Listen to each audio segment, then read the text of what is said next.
大家好啊，我係阿肥啊。我喺 Flash 入邊呢收到好多照顧者問我點樣可以拎到免費嘅 PET scan 喎，原價要萬幾蚊，咁點樣負擔得起啊？我而家呢就同大家分享下啦。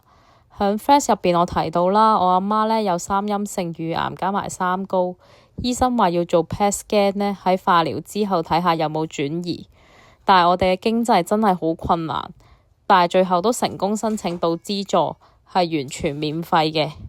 而呢個計劃呢，就係香港防癌會將謝寶英乳癌康復資助計劃，佢係專為乳癌病人而設嘅 PET scan 資助。咁呢，就係去香港體檢嗰度做嘅，咁係完全免費嘅。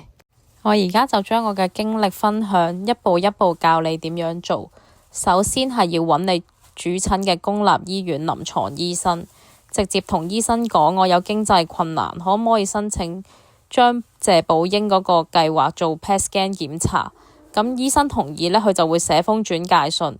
記住 PET scan 資助一定係要醫生推薦，所以你係要有所準備，知道呢個計劃，識得同醫生點樣講。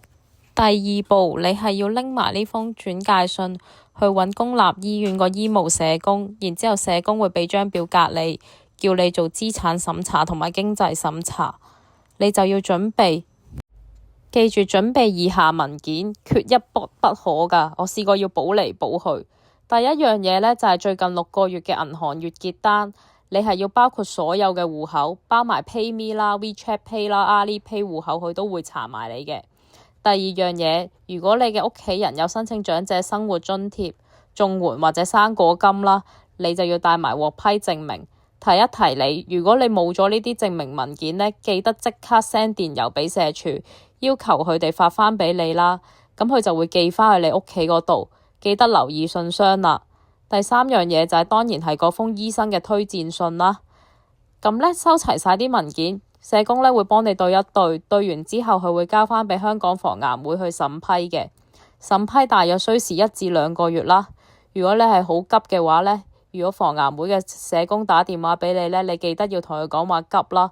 最好就係醫生嗰封推薦信上面寫明 urgent， 咁你獲批嘅機會呢就會大啲同埋快啲啦。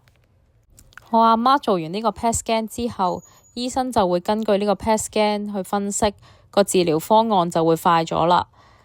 大家記住啊，冇錢唔使驚啊，資源係要爭取出嚟噶。大家有冇試過申請一啲資助或者卡住喺邊一步啊？留言話俾我聽啦，我都想知道你哋嘅情況，同埋我哋大家試下諗下辦法啊。